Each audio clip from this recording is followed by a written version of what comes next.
Today on our Flourish or Fold podcast, we have Seth Joyner, former professional Philadelphia Eagles player. And Seth has so many amazing things to share with us. Perhaps one of my biggest takeaways is what Seth knows that we don't know about manifestation and creating our own reality. Listen in now. So I'm so excited to have the opportunity to talk with you today about resilience. And that seems to be a concept that's played a pretty key role in your life, personally and professionally. Well, not only, in my life personally and professionally in the past, but, even much more so in the present and in a lot of the things that I'm doing now in the present. There are, some speaking engagements that I'm doing. And, once I tell people that I spoke at Cigna about resiliency, that becomes a theme that they now want me to talk about. Yeah. Because, the team building, the leadership and all of those things, those are, it's kind of becoming passé, if you will. Right. A lot of motivation, a lot of motivational speakers and speakers are using those themes. But I think that, resiliency is the next big thing. Yeah. I think you're right. It's a hot topic right now. And I think, at least here in the West as Americans, if we could sort of bottle resilience the way we've bottled sparkling water and lattes, we would, right? Absolutely. Yeah. Absolutely. Yeah. I think it's been kind of a common theme for this nation, if you will, resiliency. We've just recognized it and validated it in a way where now we can begin to talk about it. Yeah. And we can begin to talk about it with young people, because the more resilient a young person can be, the more resilient young adult they're going to be. So it's kind of like mental toughness, if you will. It's one of the things that we talked about in the past. Mental toughness isn't something that we all come into this world born with. It's something that is developed through the experiences in life and the things that we go through. Yeah. The tough times, and the good times, if you will. Right. Yeah, I love that. And you're right. We have had some conversations about this. I think one of the things that I love about the way that you characterize mental toughness is it really sort of falls in line with how we're thinking about a contemporary approach to resilience, right? And so I think for a long time, people thought things like resilience and grit and mental toughness, which are all distinct concepts, that we were maybe inoculated with those at birth and we got a certain amount. And then it was, sort of up to us to live with that, Right. whatever kind of issue we got of resilience or mental toughness. And now we know it's something that can be cultivated and developed over time and primarily developed by facing challenge. And when I say challenge, adverse challenge, more so than positive challenge. You are no stranger to challenge yourself.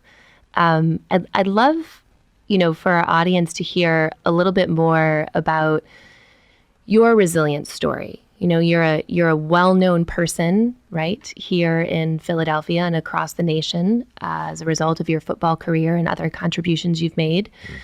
But I think your resilience story is something that's less well known. So I'd love to just dive in with you, maybe kind of as a child, and hear a little bit more about what it was like growing up.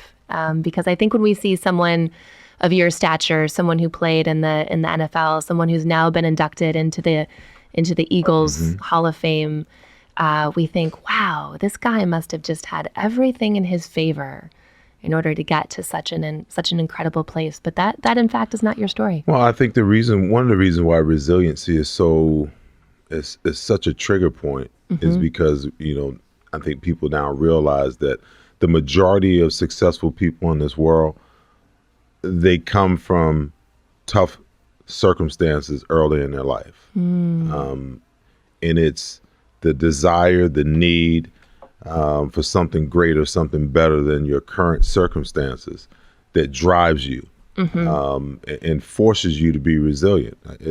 You have no other choice. For me, I had no other choice but to succeed and change, my early lot in life. I mean, I was born to a single parent mom. Yeah. She worked multiple jobs to take care of us. I have an older brother and a younger sister, so I'm the middle child. And she is the most incredible woman most incredible person I've ever known. Everything that I am is because of that woman. Yeah. She always taught us that, you weren't less than anyone, but you surely, were good enough to look at yourself in the proper light in order to be successful. And it was tough.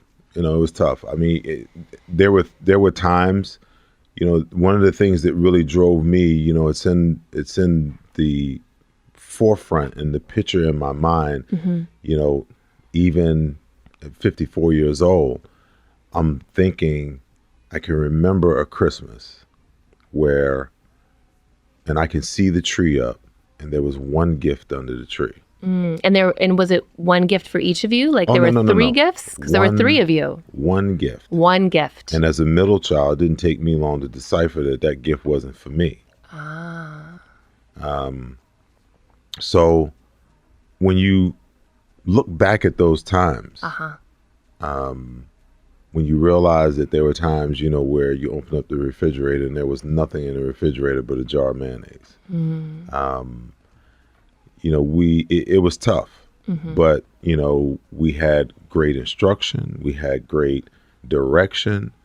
We knew that we were loved. And we got great encouragement, at all times. And so sometimes, being born with a silver spoon in your mouth isn't necessarily the best thing for you. I'm kind of experiencing some of that even with my children now.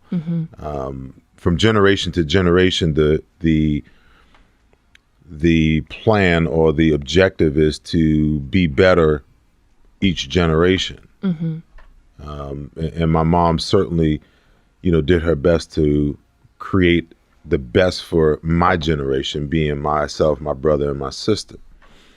But with my success, came a little bit of entitlement as far as my kids are concerned. Because the things that I had to struggle through, I made sure that they didn't have to struggle through. And now when I look back on that, to me, that's somewhat of a mistake.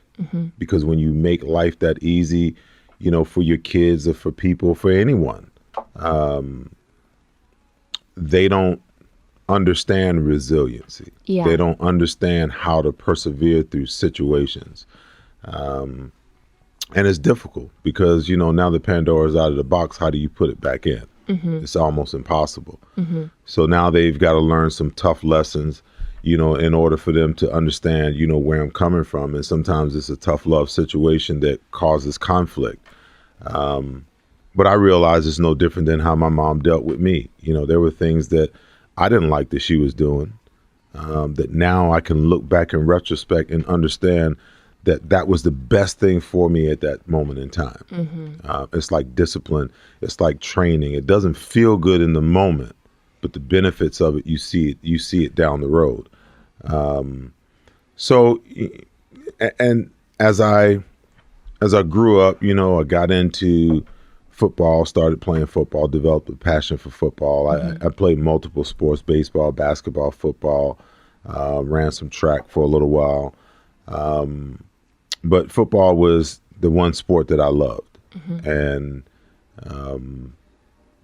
growing up where I grew up in New York, football wasn't really a big sport. New York at that time was a huge basketball, state.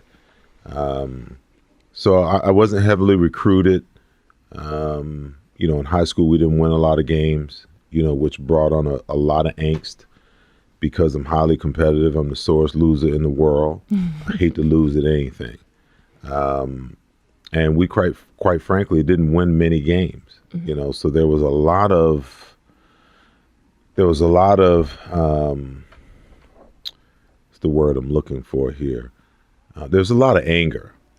that I could invest so much of my energy and my time into something and yet not, see, not at least be able to, experience the fruit of winning and the joy of winning and being successful at that thing that you work so hard at. And I can remember coming home from a game one Friday night, and my mom could see the angst on my face, and she said, "Why do you do this? Why do you?" She doesn't understand. She had already implanted those seeds of, resiliency and perseverance and confidence. They were already in me. Yeah. And I looked at her and I said, my goal one day is to play in the NFL. Yeah. And if I have to endure this now to get to where I need to get to, then so be it. And she never said another word, because I endured the same thing on the collegiate level. I went away to college, played on a team that won maybe 1 or 2 games a year. That was difficult again. Here I am, at the next level. Yeah. Investing, massive time and energy and sweat and tears and guts into, this thing that I love to do. Yeah. And we don't ever succeed at it. To make things even that much more difficult, I didn't get along with my college coach. Yeah. I want to talk about that in a second, but can I jump in? You said like 16 fascinating things that I want to talk You said about. Tell the story, so. So the first one is, and I feel fortunate to have a little bit of background here. I think what I was struck by is when you were talking about coming home from this game and your mom saying, why do you do it? Right. And yet not too long before that, you had signed up for several seasons of youth football and quit, right, in the middle of the season. And your mom finally came to you and she said, look, I'm not going to spend my $25, on this season of, it's a little more today, right? But But I'm not going to spend my $25 on this season of youth football if you keep quitting. So you've got 2 choices. You can either not sign up or you can not quit. Right. And you talk about that as kind of the moment for you when you decided not to quit. It's a turning point. Right. It's a turning point. It was a turning point because I knew that I signed up the first year I signed up. I had no idea what I was in for, because back then you didn't go from flag football into tackle football. Back then we just played tackle football. Nobody played flag football back then. So I had no idea what I was in for. After 2 weeks, I quit. The second year, because I was, big for my age, I had to play up with the older kids, and just got harassed, as a younger kid, because they knew that I was younger. I was bigger, but I was younger, not only in age, but probably in maturity. So I quit again. In the third year, I bugged her about signing up. And she looked at me and she said, if I put my $25 out here again, you're going to finish this year. Now, I knew when she put it out there that it was a wrap, that she was going to take me to practice every day, and I was going to see this thing finished to the end. So there was a turning point. The teaching moment there was, hey, finish what you start. If you're going to do something, finish it. It might be painful while you're going through it. It's like life. You go through things and you start something and you want to get out because it's not going the way that you want it to go. But ultimately, there's some lessons in there that you need to learn. There's something that you must be taught through that process. And very rarely, like I said before, very rarely can you see it in the moment. It usually comes sometime down the road as you look back, in retrospect at that experience, and you realize, wow, X, Y, and Z happened. And what did I learn from it? A lot of times we don't look at things from that standpoint. We're so emotional in the moment that we can't look back and say to ourselves, okay, what was the teaching points? What was the lessons? What did I learn? Because everything we do and everything we go through, there's something to be learned from it. Sure. I love that, because I think you're speaking to one of these core tenets of resilience, which is when we're going through it, when we're in the midst of the challenge, sometimes the only thing we can do is keep going, right? We don't necessarily recognize the lessons or the learning or the wisdom that we're developing in that moment. Can't. It's not till you're looking back. You can't in the moment recognize it because the pain of what you're going through in that moment is too great. And for the undeveloped mind, how do you check yourself out of the pain to see the benefits? It's almost impossible. You almost have to get to a place where, now that at 54 years old, I'm conscious of that fact. So when something becomes painful, I'm like, okay, whether it's me dealing with the situation or me in prayer, okay, God, what are you trying to teach me? What are you trying to tell me? It's not hurting just for some simple reason. There's something that you're trying to tell me. There's a lesson that I'm having to learn. No pain is wasted. No. And I think the sooner that we can get to a place where the minute we feel existential pain,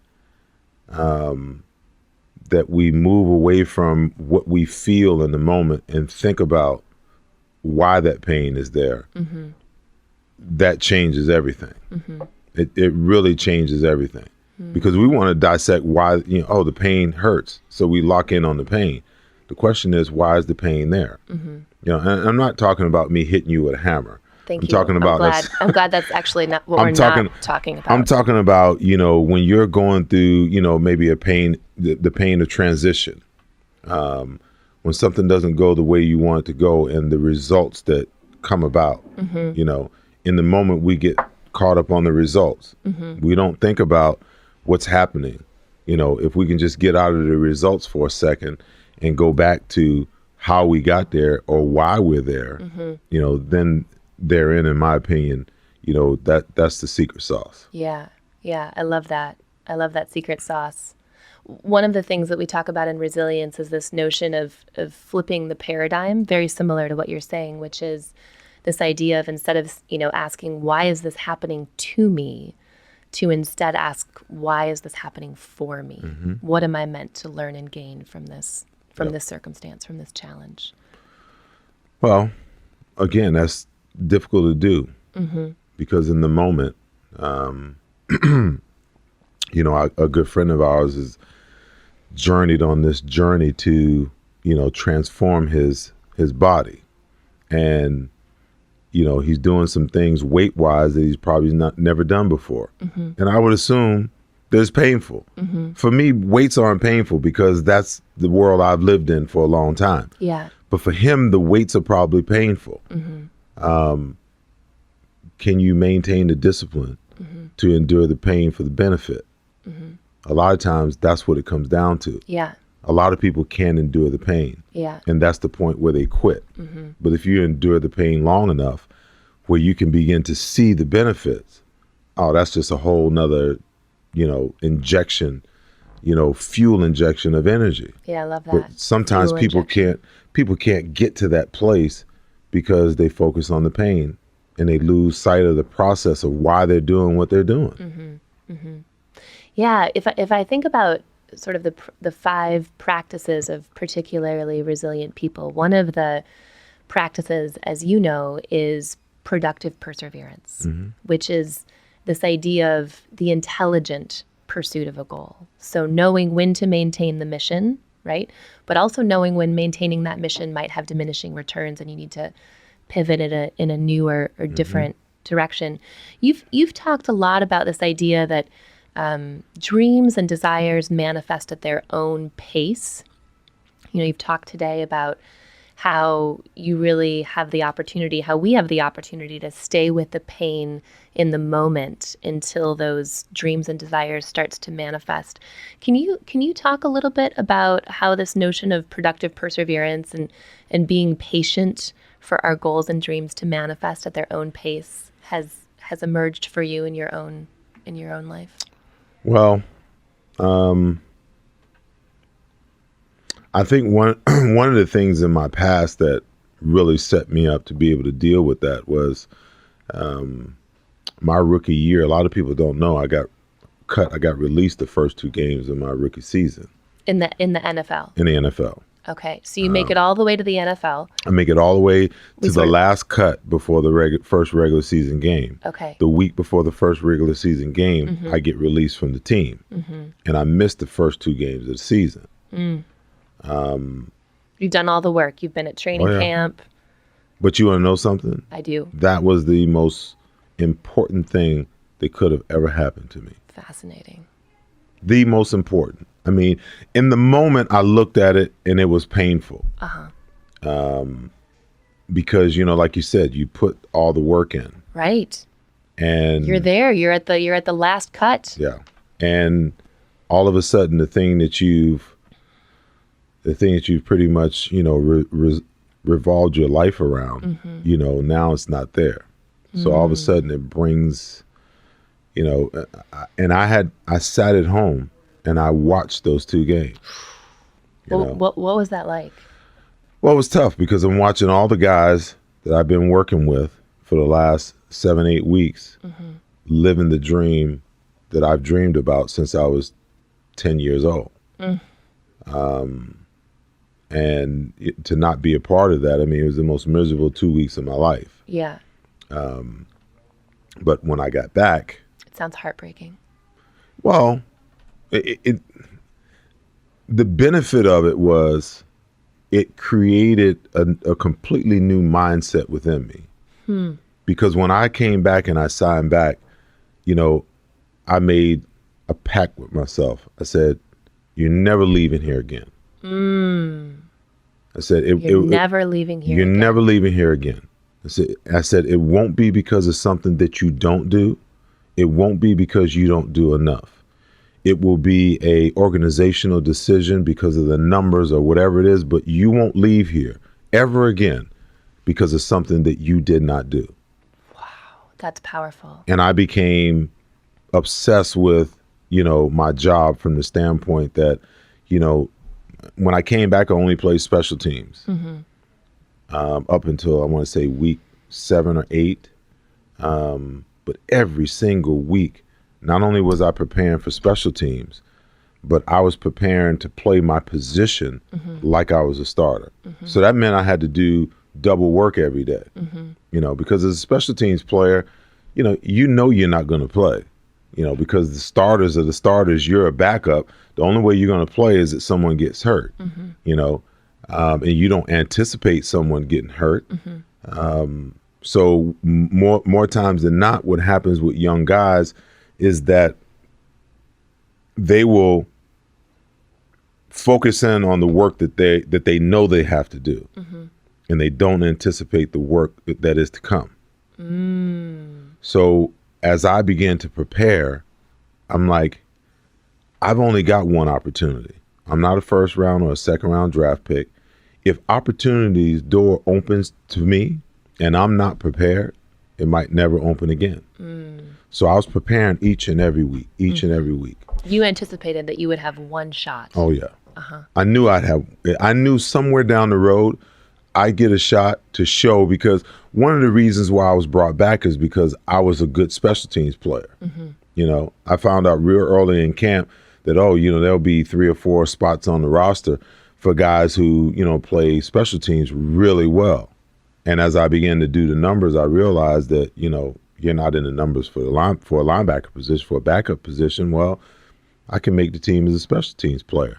And what coaches do, they look at special teams players and they say to themselves, if we can translate that kind of energy, that kind of aggression, that kind of football intellect from special teams over positionally, then we have something, So I realized that I had to continue doing what I was doing, but I knew at some point, it might not even have been that year. It might have been the following year, but I knew at some point that I was going to have an opportunity, and that I could ill afford not to be prepared when that opportunity presented itself. And sure as day, week 7, all the start linebackers, outside linebackers get hurt. Week 7. Week 7. So the first 2 weeks you didn't play. Right. 5 weeks later, 5 weeks later, Yes. week 7, Yeah. all the starting linebackers are hurt. All the outside starting linebackers are hurt. You imagine that your opportunity might come in a year's time. I didn't know when it would come. Okay. But I wasn't willing, after experiencing what I experienced the first 2 weeks, I wasn't going to leave it to chance that it might come in week 3, the same week that I came back. Yeah. And not be prepared. Yeah. I could ill afford to have that happen. I wasn't going back down that road again. Okay. I made that pact, and you made this promise. Yeah, one thing I know about myself is, I'm a type A type person. When I decide to do something, it's already done, even though I haven't even taken the action yet. It is done. It's over. It's finished. It's a wrap. I know that now. I didn't know that then. But that's really just, the way that it's happened for me. Yeah. And Buddy Ryan comes to me. He's like, hey, I'm starting you this week. Yeah, what happens in week 7? Tell us. He goes, I'm starting you this week, not because I want to, but because I have to. Not because I want to, but because I have to. Because I have to. What was it like for you to hear that? I didn't care. You didn't care? No. You didn't care if he wanted to or if he had to? I didn't care. All I knew is that opportunity's door was wide open to me. That's all I knew. That's all that mattered. Is that there was a chance for me to get on the field and live my dream, after being gone the first 2 weeks. And I was excited. I had a great week of practice. Went into the game, had a great game, for first game. And actually played so well that by the time the other guys got healthy, they couldn't get back on the field. So when you talk about being patient, did I want to be, the start of week 1? Absolutely. Who doesn't want to, right out the gate, jump into the limelight and be, the cat's meow, if you will. It sounds attractive, doesn't it? It always does. But the reality of it is, what was going on? What was going on for me in those 2 weeks, and what was going on with me in those 5 weeks leading up, those 4 weeks leading up to week 7 to me starting. You come back after watching your team play for 2 weeks on television, and 5 weeks later on week 7, you're presented with this opportunity, right? Perhaps in the definition of luck, where preparation meets opportunity. You're going to go out on the field, and your coach says, I'm going to do this, not because I want to, but because I have to. Talk to us a little bit about what was happening in terms of that preparation for you in those 5 weeks leading up to that opportunity. Well, the preparation was consistent. You got to realize as a rookie, I was still learning the defense. Even, a year and a half later, I was still learning the defense. Because, we ran a defense that was pretty complex. So it took a while to learn everything that you need to learn, but I was like really learning the basics of the defense.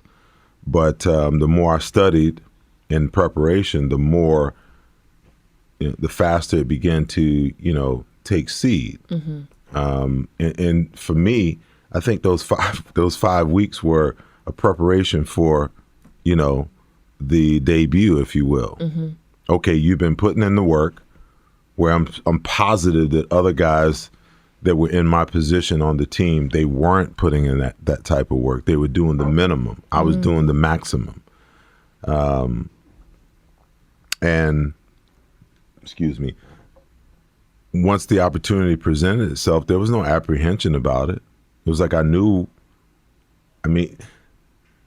I don't think my position coach had much faith in me. But I knew because of how I was preparing that I would fare well. I never questioned my talent. I never questioned my ability where other people might have questioned it. The preparation piece of it was critical because the thing that perplexes coaches more than anything with young players is the fact that they don't know anything, that they're learning, that you can't trust them. So when I showed them that, hey, not only do I know what I'm doing, but you can trust me. You can trust me in certain situations, and that continued to build over the subsequent years. But for a young player, that's tough. It's really hard, for them to come in a whole different environment with grown men. When I came into the league, I was 20 years old, the youngest player in the NFL. I had some good mentors, but confidence is something that I never lacked. It was really just about the opportunity to show everybody what a mistake they made in not believing in me, not seeing all that I could see in myself. And years later, my head coach, who had the utmost confidence in me, he passed away a couple of years ago. He said, and some of the last conversations I had with him, he said, your position coach never wanted you back on the roster. He couldn't see the talent. He couldn't see the ability. He said, but I saw something. He said, there was something about you that reminded me of a player I used to coach a long time ago. He said, and I could see, I knew it was in there. And so, and now it kind of explains to me why my position coach was always, such a pain in my behind. Right. Because he's forced to coach this guy, this kid that he doesn't see any potential in. So he just drove me all the time. But it was okay because I was in my element. I was doing what I love to do. Yeah. And I was going to allow him to steal the joy of my dream. No. I wasn't going to allow him to steal the joy of my dream. Another tagline. There you go. Period. That's amazing. That's amazing. So I love that. I wasn't going to allow him to steal the joy of my dream. So how do you do that, right? When we think about this concept of productive perseverance, which is the intelligent pursuit of a goal, so often we hear about people in all walks of life, but they have similar stories to what you shared, right? Where the people around them, the people around you, you had your head coach, but a number of people didn't believe in you. They didn't have faith in you. A lot. A lot of people didn't have faith in you. Loved ones, family members, friends. The people that maybe should have, right? Or we'd hope, right? So the people that you want to count on in those moments, the people that you think should be the ones going to bat for you, the people that should believe in you. How do you walk forward in the face of your dream, knowing that so many people around you don't believe, don't have faith in you? How do you maintain that focus and not allow the joy of your dream to be stolen or taken away? That's a tough one because not everyone is wired the same way. For me, it's almost a badge of honor for someone to express doubt. It's almost a badge of honor to express doubt. Absolutely. Because tell me what I can't do. I'll do it twice as good so I can make you eat your words. So I can remember when I was in high school, I wasn't a very good student, not because I wasn't intelligent, not because I couldn't learn, but because I didn't apply myself. So my junior year, I go in to sit down with my guidance counselor, who happened to be the offensive line coach on the football team. And we're going to have a conversation about college. And he looks me in the eye and he says, I don't think you can handle the academics on a Division I level. And on the inside, I was boiling. But as I look back in retrospect, he has my files. He's been looking at my grades since my freshman year. All he's doing is expressing an opinion based upon the work that I've submitted. Right, based on your current performance. Exactly. Okay, but what he did not know, what was truly in my heart and the intellect that was truly in my mind, that when I set my mind and I set my heart to something, that I can do whatever it is that I want to do. because if I wanted to go to college, I knew I'd have to apply myself in a different way. I just need the opportunity, but rather than get into this hubbub with him, I closed my folder. I said, thank you. I shook his hand. Did you? And I walked out of the office. Even though you were boiling on the inside? Oh yeah.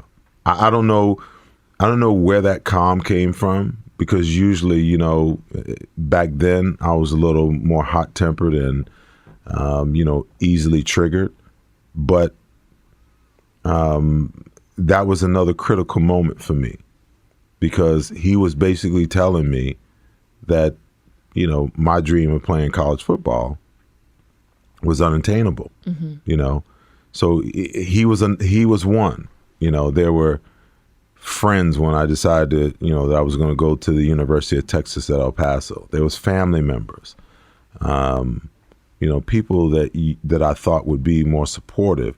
They didn't necessarily say it to my face, but the buzz was around.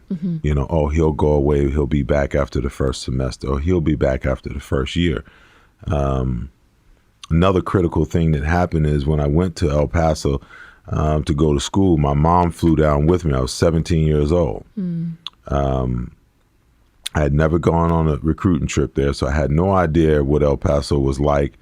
I had a completely different concept of of Texas. And West Texas and East Texas is like, night and day. And you were coming from where at this point? From New York. You were coming from New York? Yeah. Okay. Yeah. 17-year-old from New York. 17-year-old from New York. Where in New York? Up in the Rockland, Westchester area. Okay. So from the Rockland, Westchester area. Trees, mountain, green, to the desert. To the desert. To the desert. Of El Paso. As we're flying in, I'm looking out of the window and I'm like, oh my God, what have I gotten myself into? Because I couldn't see any trees. I couldn't see any green. All I could see was mountains and dirt. And I was like, oh my gosh, what have I committed myself to? So my mom came with me. She hung out for about 2 days because, she wanted to make sure, she had to come and make sure everything was on the up and up. And as moms do. Yes. And when she left, she looked me in the eyes. She said, don't come home. She said, don't come home. And I knew what that meant. That didn't mean don't come home for the summer. Don't come home for Christmas. Don't come home for Easter break. It meant finish it. Finish what you're here to do. Complete it. Don't do what everybody else back home does. Because at home there was this cycle that was going on. Kids would graduate, go away, spend a semester, a couple of weeks, they come back home, they get a job, and everyone was doing the same thing, and I had made my mind up a long time, before I went away to El Paso, that I was going to be one of the ones in my family to break that chain, to break that loop. But when she said there was many a times, being in a place, that was culturally awkward for me. I grew up in the beginning era of hip hop, Sugar Hill Gang and, that whole thing. Yeah. And all of a sudden, I find myself in West Texas, where they're like 2 years behind in music and fashion. And there were so many times I just wanted to leave. I just wanted to get on a bus and leave. But all I could see is her eyes looking at me, and all I could hear was her voice, don't come home. That's powerful. Yeah. That's powerful. Yeah. But, you're talking about these moments. That's a moment. It's a moment that matters. Yeah, and we have these moments in life that we don't really pay attention to, until we start to have conversations like this, that, all of a sudden you realize, like when she said, if I sign you up this year, you're going to finish it. That's right. Moment. The Guidance counselor telling me that I couldn't handle the academics on a Division I level, moment. Don't come home, moment. Those are life-altering, mindset-altering moments, because what winds up happening is the realization kicks in. And where your mindset might have been, oh, I'll quit if I... Now all of a sudden the mindset is, you can't. You know, you have no other choice. Well, you had a choice. Well, I had a choice. The choices just weren't good. Well, there really was no choice. There was a choice before she wrote the check for $25. Okay. There was a choice before I got on the plane and went to El Paso, Texas. I see. There was a choice before, you know, I sat down with my guidance counselor and talked with him. Yeah. You know, but once she wrote the check, once the guidance counselor said what he said, once I got on the plane, there was no choice. You know? For you, there was this threshold effect where once you crossed a particular threshold, once she wrote the check, once she shook the guidance counselor's hand, once she got off the plane, that was it. You'd committed. Committed 100%. You know, and there was no going back, because it was all leading to where I wanted to go. You know, and you know, you talked a little while ago about patience. You know, it took patience to play 4 years of high school football and win maybe 4 games when you're playing 9 games a year. It took patience to play collegiate football for 4 years and only win 5 games in your 4 years being there. It took patience for me to, you know, even in the face of being released the first 2 games of the year, to turn around and come back to the organization with the correct mindset. To make the promise to yourself and the commitment to yourself that you're going to do everything in your power to stick and stay this time. It's just, you know, when I sit back and I think about it in retrospect, you know, maybe I should write a book. Maybe you should. It would be a great book. I would read it. Yeah. Yeah. It's just good stuff. It's just good stuff. And sometimes it's good to sit and have a conversation, because it makes you remember these things. Yeah. It makes you remember why, you know, you've had success. Yeah. Why you've been able to, you know, persevere in certain situations. Why you're resilient when other people aren't. And it kind of makes you, it helps you to realize that not everyone is as resilient as you are. Because I'm a pretty black and white person. It's like, you know, if there's an issue, don't do what causes the issue. I'm that way. You know, if I make up my mind I'm not eating bread, I can go a year without eating a piece of bread. You know, where with other people that may not necessarily be the case. And in my mind, I'm like, well, why can't you just stop eating the darn bread? You know, but for me, you know, because I am that way, when I can sit back in retrospect and look at things, it helps me be a little more sympathetic to other people and how they're not wired like I'm wired. And you talked about being in a place where you have the correct mindset. Could you talk about what it looks and feels like when you know you're in the correct mindset? What does that look and feel like for you? Well, the objective is always positive. Even in the midst of the negativity, the mindset is always positive. I tell people all the time, you know, we live in a temporal world, and in a temporal world, you can't lock yourself into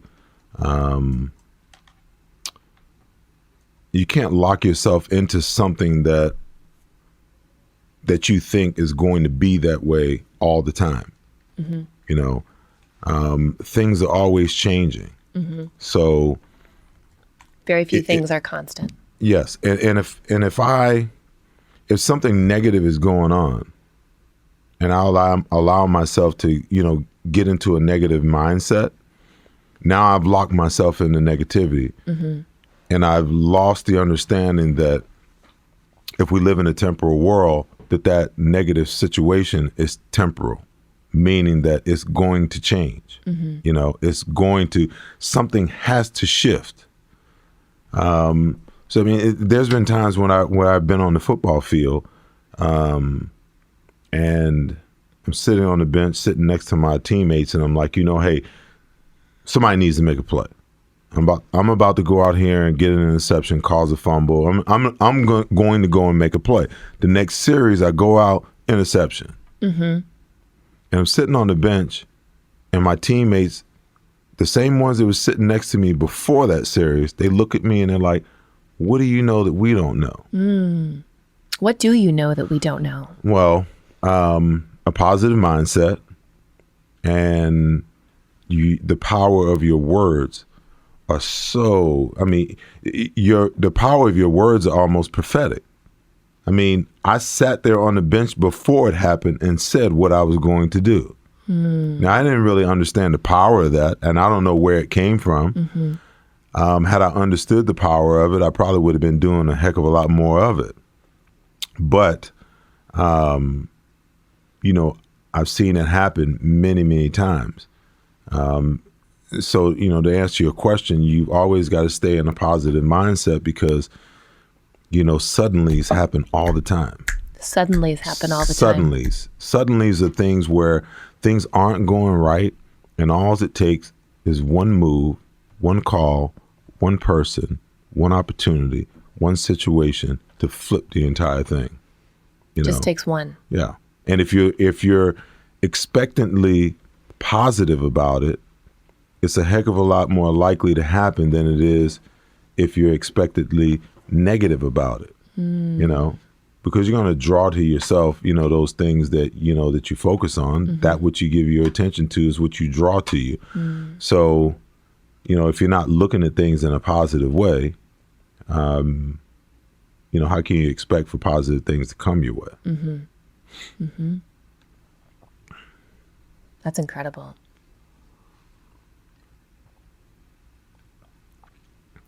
Well, it's learned information. It really is.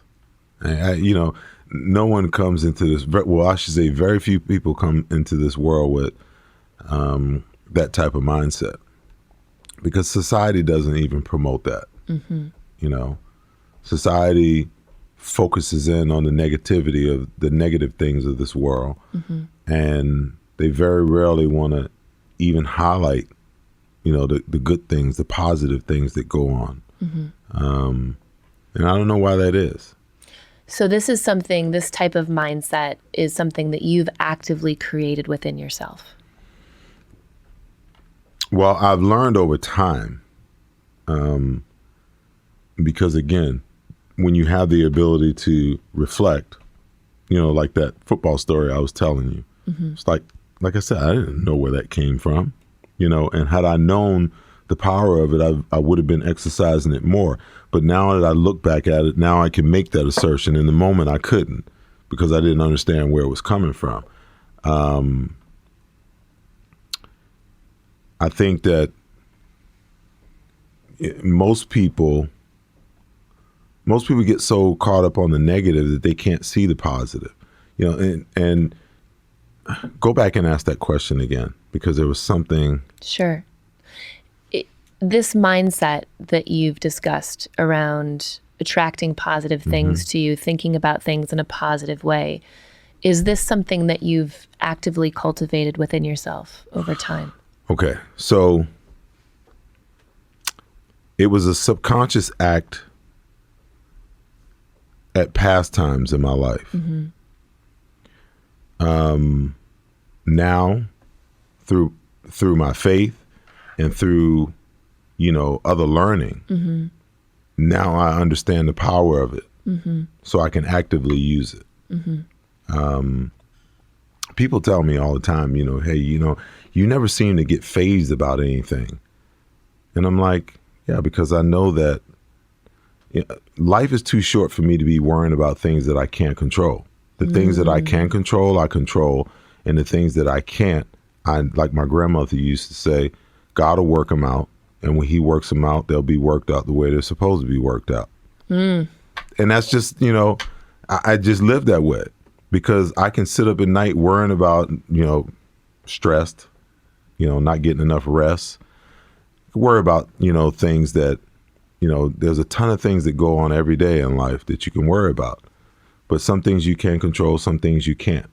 You stay positive as you can possibly be and realize that, things always fall into place the way that they're supposed to fall into place. And sometimes they fall into place in a better manner than you could have ever expected. It's almost like we talked about opportunities earlier. And I have this theory about opportunities. I can't wait to hear it. There is, people are afraid of change. True. People love to get up every day and have things to be, they like the status quo. But life presents to us open doors all the time that we're not even cognizant of. And I equate it to this. I'm in a room and the door is open to the room. But I feel comfortable in this room. I know what the temperature is.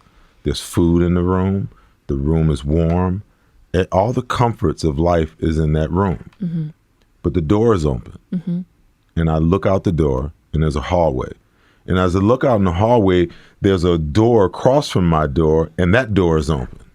So now the curiosity begins to get the best of me. What's in that room over there? Okay. And I'm hesitant about leaving the room that I'm in because I know what's there. Yeah, it's cozy. Yeah, and I don't know what's in that other room. But after a while, like I said, the curiosity gets the best of me and I step out of my comfort zone. And the minute that I step out of that door, bam, the door closes behind me. And panic sets in because that door is forever closed. Forever closed. What a lot of people do is they turn around and they jiggle the doorknob and they're knocking on the door and they want that door open. And some people spend a lifetime trying to open the door that's closed in their life when there's a door of opportunity open behind them, and they will never, ever turn around and walk into that new door because they want the old and they're afraid of what the new is. I always say, I never get upset when things don't go the right way. If an opportunity doesn't pan out the way that it should, because every time God closed a door in my life, I could always turn around and I knew there was another one that was open. And all you have to do is turn around. And just turn around. Just walk into it. Yeah, there's some uncertainty there, but that's okay. That's okay. At every turn and every point in life, there's uncertainty and there's some change, and change is often good. But people kind of get caught up in, how they feel, and they want to feel that way all the time. And they want, like I said, the status quo. And they want things they want to get up at 7. They want to drink their coffee at 7. They want to, go to the gym, go to work. Every day they want life to be regimented a certain way, and sometimes it's just not that way. Oftentimes, it's just not that way. Yep. And it doesn't mean we're doing it wrong. No. If we don't have that regimen. Sometimes it's good not to have the regimen. There's a specific way I drive to the gym. Every once in a while, I'll get on the freeway and go the other way. There's like 4 or 5 ways that I can go to the gym. But oftentimes I take the same way all the time, and every once in a while to just click in my mind, go the other way. Why you keep doing the same thing over and over and over and over again? Go a different way. Yeah. But when we get comfortable, we're creatures of habit. When we get comfortable with something, we want to do it the same way all the time. That's right. That's right. Yeah, I would argue that there's a subset of people that are in that room that you described And your room was very inviting, right? It was warm, there was food, it was comfy, right? I would argue there's a subset of people that are in a room where there's not a lot of food, where the temperature isn't right, where there maybe aren't comfortable places to sit. Agreed. Right? And yet, right, it can often be our human nature to stay in that room, even though it's not serving us, because that's the devil we know. Well, true. It's almost like I'm going to stay here because at least I know what I got. That's right. That's right. If I venture out, there's no telling what's out there that could be worse than what's in here. You know, that's where, you know, the belief or the faith that things can be better, you know, comes in. Because if you're willing to just accept where you are in life and believe that the world likes to create this illusion that there's not enough.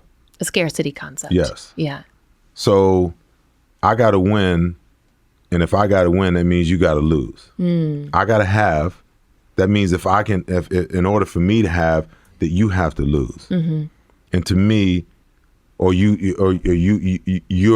going to live in lack, I should say. To me, that is the greatest fallacy in the world. It's a bunch of BS to me. You know, and people in powerful positions have, in my opinion, have kind of propagated this mentality to people in lower positions, if you will, and they bought it hook, line, and sinker. Well, this is life, and this is my lot in life, and this is what I'm supposed to have, and this is what I'm supposed to be, and I'm just going to accept it. Yeah. It's nonsense. Yeah. So there's power in not accepting the status quo. There's power in believing there's something more. Because there's more than enough resources in this world for everyone to be successful and for everyone to have what it is that they need in life. That's the abundance mentality. And not only have what they need in life, because there's a difference between needs and wants. You know, sometimes we sometimes we need to have some things that we want. We need to have our needs met. But every once in a while, you know, we need to have some things that we want. Yeah. You know, but that scarcity mentality just kind of washes that away from some people, where they get to a point where it's like, you know, whatever life throws my way, that is what I'll accept. And that's another, you know, to your point, that's another thing that kind of keeps people from leaving, from walking out of that room. You know, and I talked about myself. I should have been talking about it in a more broader sense. I talked about myself walking out of that room. You know, there's other people in that room that will stand and look at that door open and the door across the hall open for a lifetime. Yeah. They will take them out in a body bag. They will have spent their entire lives looking and wondering what's in that other room. And that's almost as, I read this quote the other day. I was reading this book and it was talking about fear. And this is a quote that I came up with from reading about fear. I'm trying to figure out a way to say it, and to say it the right way. Fear has crippled more people than spinal cord severances. Fear has crippled more people than spinal cord severances. So we know that, you know, when someone has an injury, you know, to their back, the spinal cord is severed. Yeah. They can become paralyzed in one way or another, you know, whether it's just lower extremities or complete, you know, paralysis. Fear, to me, is more powerful, you know, and that's not no disrespect to some people who've experienced, you know, the loss of, who've experienced paralysis. Fear is is more powerful, because I think there have been more people who have been crippled, more people who have been paralyzed by fear than anything else. You know, when you're afraid, what do? You stop. That's right. You freeze. You freeze. Or you run. Fight or flight, right? And you know, when you think about a lion, the lion is the king of the jungle, right? He has a territory. When a lion roars, it reverberates on the ground. And the other smaller animals, they know that he's the king of the jungle. And what do? They freeze in fear. You don't even have to hunt him. You don't have to hunt him. He lets out a roar, and there are certain animals that get crippled with fear. And he doesn't even have to run and hunt them down. He just walk up on them and take them. I mean, that's how powerful in my mind, that's how powerful I believe fear really is. Yeah. And why some people get stuck in that room. Why some people get stuck in life. Why people won't take a chance in life. Yeah. Why people won't venture out and do things in life. And you know, listen, even when I was playing, I experienced fear. I can remember the first preseason game I played in. I walked out in the stadium. I'd never seen that many people in my entire life. And I asked myself, what in the hell are you doing here? What are you doing here? And then I'm looking down the other end of the field, and I'm seeing some of these guys that I've, you know, admired as a young kid, and I've watched on TV. Yeah. And I'm like, I'm on the field with Tony Dorsett. I'm on the field with Earl Campbell. I'm supposed to tackle the guy that made me love the game of football. Oof. And I'm asking myself, I'm like, what are you doing here? You know? And what was the answer at that moment? There was no answer at the moment. There was fear. But if there's one thing in my life that I've always been positive about, is football. And fear is a bad thing when it cripples you. Fear can be a good thing when you initially have it, but you're willing to step out in front of it, or you're willing to face it. Okay? So when you're playing football, before the game, you can have some apprehension. Yeah. But the minute the game starts, the first time you get hit in the face, the first time, you know, you get knocked around, now, like you said, you're in fight or flight response. So what am I going to do? You know, is my manhood going to allow me to cower under these situations, under the circumstances, or am I here to fight? Yeah. You know, I'm not going to run. So this is what I do. And if this is what I do, okay, now it's time to play. We're here to play the game. It doesn't matter who these legends are. It doesn't matter what they can do. Now it's me against them. Now it's you know, it's my ability to maintain my dream opposed to allowing them to destroy my dream. And I'd be damned if that happens. You know, so now all of a sudden you have, you know, that mind shift. And then the crazy thing was, once I realized that not only could I survive in the NFL, I realized that I could thrive in the NFL. And once I realized that, my career just took off. Yeah. Because for me, it was about confidence. Yeah. You know, can you do it? Once I figured out that I could do it, then the confidence set in. Okay. And then once the confidence set in, it was like, okay, there's nothing that you can't do. Yeah. You know, and there were periods in my career where I felt like I was Superman, like I was invincible.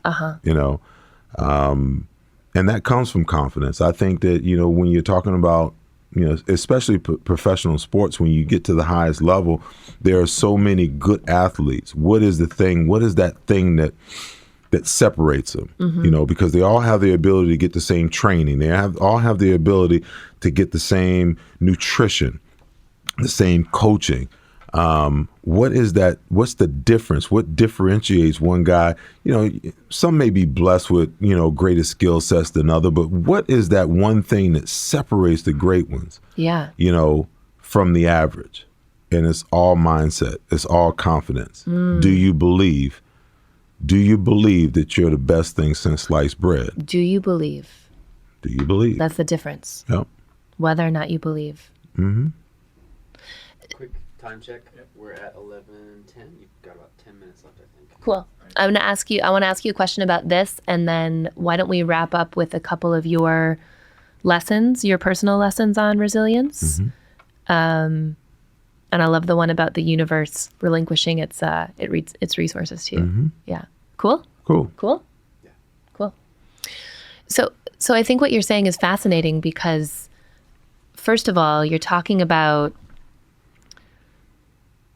this concept that you have to believe in yourself first in order to develop that sense of confidence, that sense of confidence doesn't come as a prerequisite prior to you believing in yourself.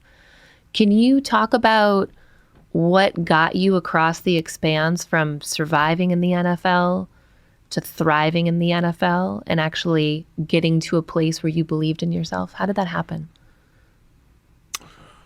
I think, in the NFL, it was about the experience.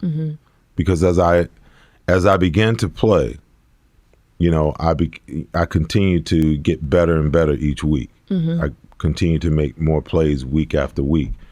And like I said, when one of the older guys actually got back from injury, I basically had taken his job. So that showed me right there that I was on the right track. It's the experience of, having success. Success breeds success. So as I'm having success on the field, my confidence, every week, it just keeps stacking up and stacking up and stacking up.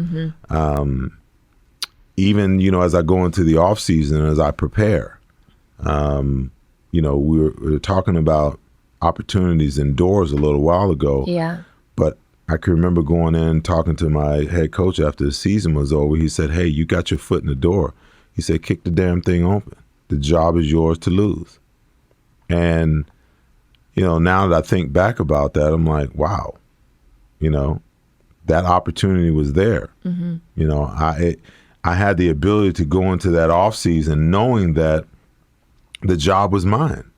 So, there was no question. I wasn't going to come back and have to compete. All I had to do was go into the off season and take care of business, train, eat right, continue to study, do all the things that were necessary to be prepared once I got to camp and in preparation for the upcoming season. If I just continued to do what I was doing and exponentially, a little bit at a time, continue to, improve, that, the sky was the limit. So, sometimes, you gotta have confidence in yourself, but at the same token, that validation from him, that confidence from him that, hey, the job is yours to win or lose. Oh, that wasn't presented to me way back in camp. What was presented to me in camp is you can be a special teams player, if anything, on this team. Now, all of a sudden, the season's over, 6, 7 months later, oh, the job is yours to win or lose. So that's a shift in mindset for someone who looks at it from the right perspective. Because I can go into the season, hey, I'm going to go to Vegas and hang out and party and do my thing and have a good time, and come into the season not prepared, not ready, not in shape, not trained up. Or I can go home and do the requisite work and come back, in the best shape that I could possibly be in, increase knowledge of the game, ready to go, and just ready to take my game to another level. So there's a shift that occurs then from being surrounded by people who are detractors and needing to carry your own torch of self-possession, of self-belief, to now having someone in an influential position, your head coach, who says, "I see this for you." Well, it's validation, and everyone needs, validation. I did a talk not too long ago, for a company, and I used this acronym UCV. UCV. UCV. understanding, caring, and validation. The one thing about my coach is he always looked to understand us.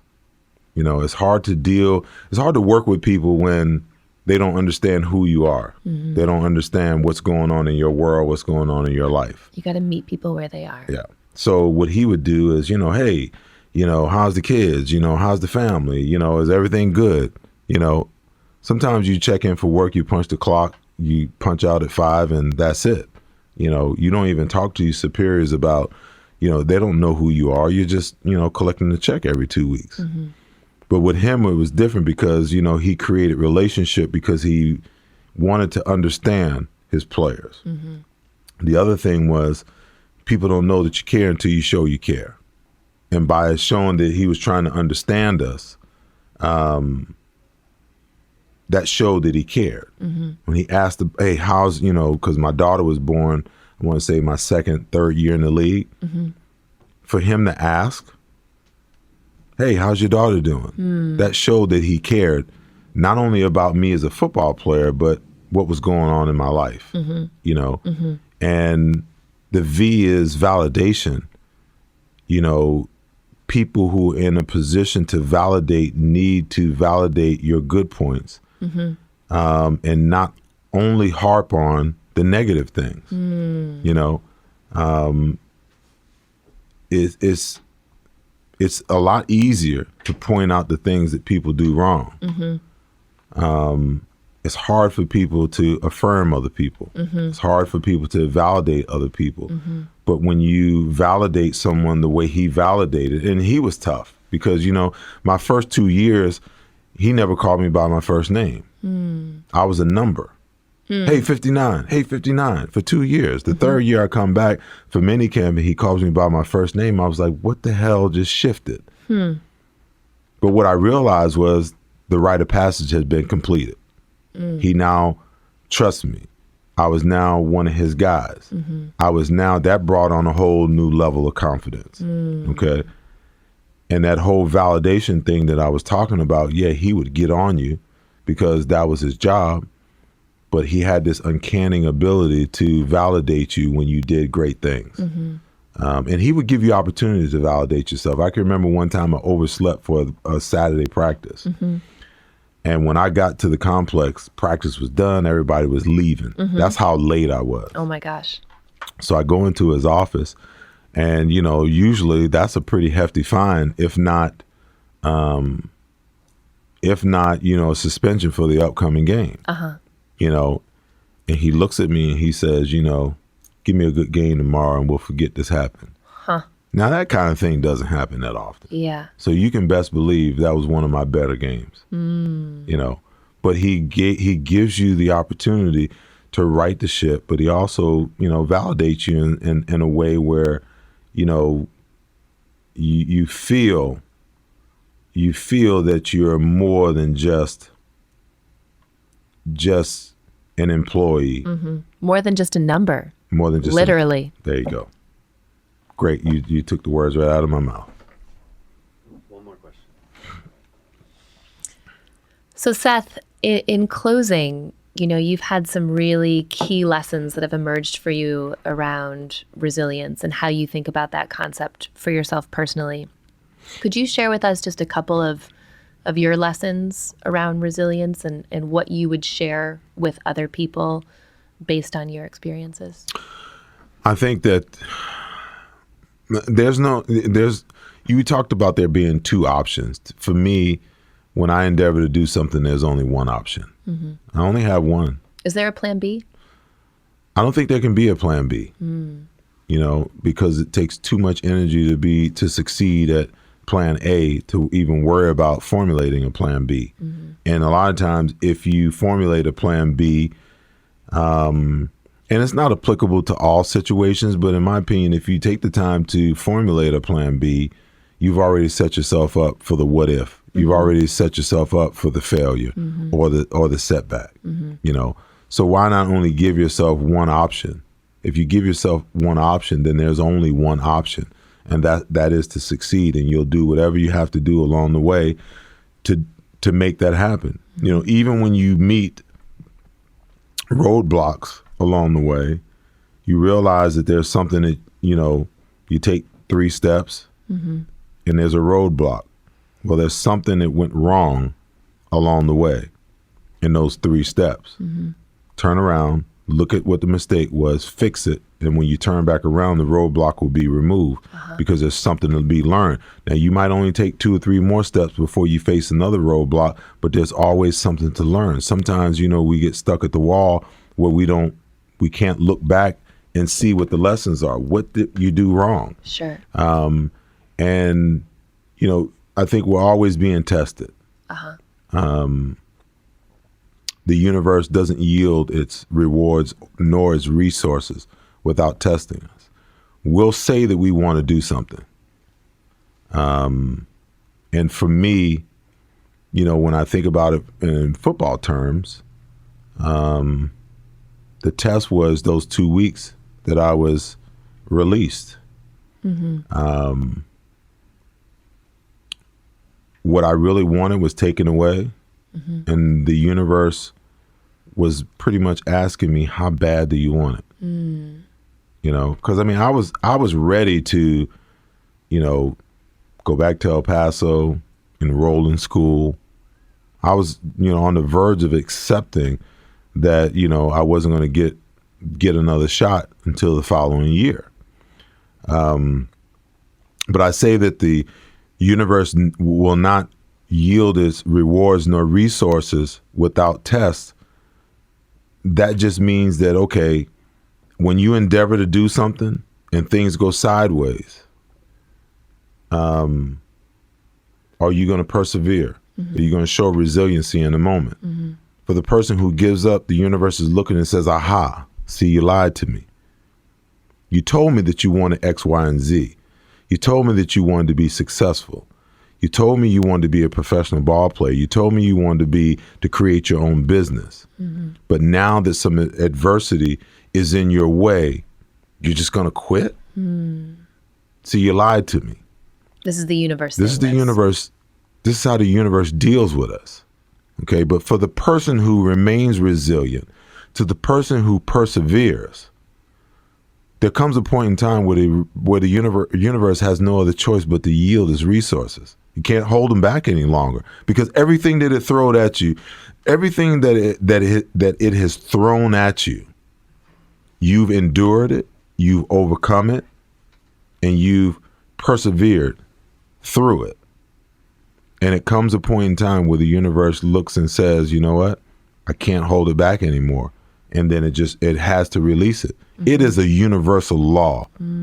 What I'm saying is a universal law, that the universe will test you to see if those things that you say that you want, those dreams that you say you want to attain, that success that you say you want, whether or not you're committed to it. You know, it's testing you all the time. Yeah, that's great. So your top 3 lessons are options. You don't have any. There's do or do not. There is no try. See now, and that's up for debate, because there's a lot of people, you know, that don't think that way. Me being a type A personality, I can't see the other side, you know. I mean, and I was looking at your 5 principles, and sometimes, you know, that when you stop for diminishing returns and have to redirect, you know, in my opinion, I think you're always redirecting as you go, but I can't stop going that way. I just can't, you know, even if it means when there's an obstacle, there's only 3 options. I'm going through it, or 4. I'm going through it, I'm going over it, I'm going around it, I'm going under it. But some way, one way or the other, I'm getting past it. There's just no other option. You know, for some people, they'll turn around and go the other way and walk around the mountain. You know, they'll well, I shouldn't say walk around the mountain, because that's one of the analogies that I use, but they will change courses. You know, if what I want is in that direction, the quickest way to point A is a straight line, is a linear approach. You know, if I can get there that way, that's the way I want to go. If I got to go over it, If I got to go under, if I got to go around it, more times than not, I'm going to try to go through it first.